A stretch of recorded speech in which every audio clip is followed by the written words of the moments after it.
Okay, so I'm just going to show you really quickly an edit from last night's session.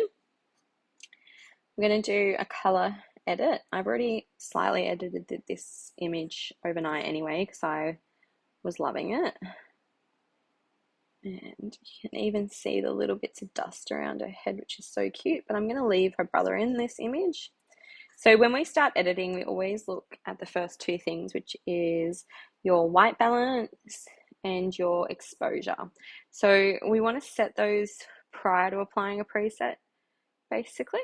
So I'm just going to up the contrast a little bit, and then I'm going to leave my white balance. But if you're just starting, you can use the pointer to target a neutral in your image, okay?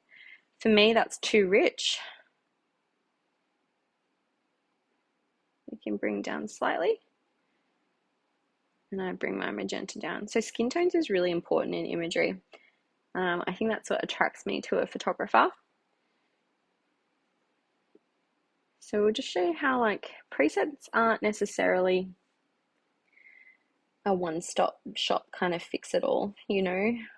It can take a while to find a preset that works with your work.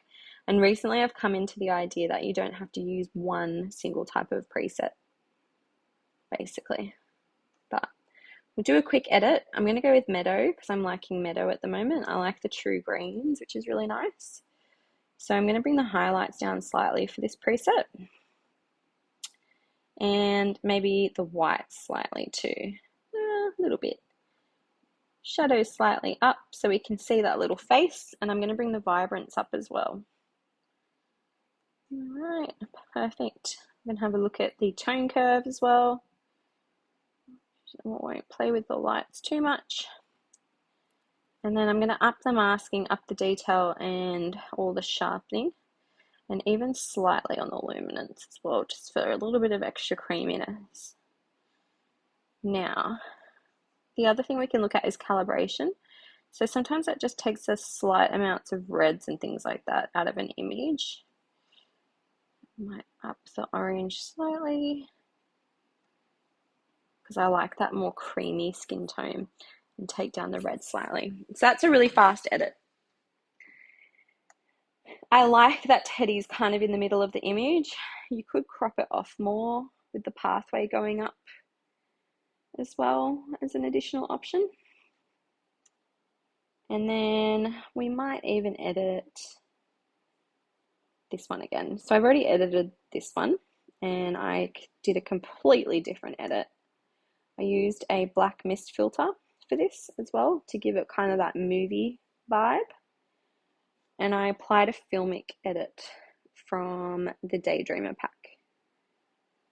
So I really love these. Oh, I love that too.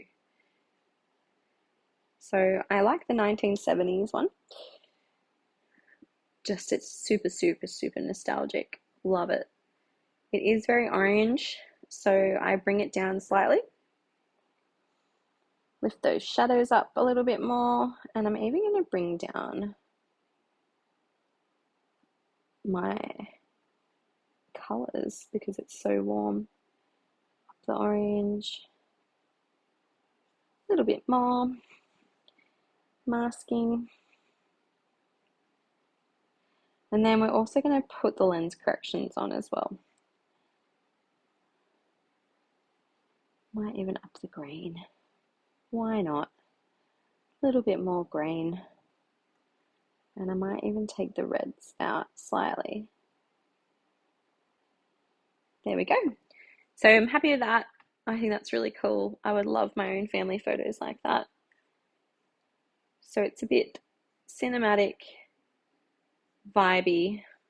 The other one I like is this expired one as well, which is like really old film camera. So then we'll jump to one more edit.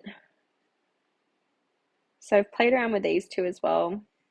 I'm kind of enjoying not being stuck to one preset overall. But this one I popped Meadow on as well. So I have created a cheat for it, which is this.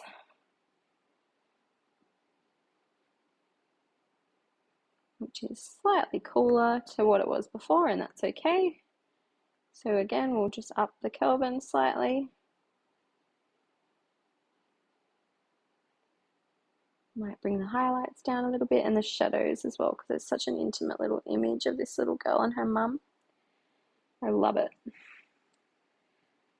We're going to jump over to Lumi AI tools as well. And I think they might still be on from my prior edit. Yep. So this just highlights and softens everything rather than over editing, essentially. I wouldn't really crop this image in anymore. I like it. I like the sun coming over onto a little bit of hair. And I love the perspective of mum looking over her.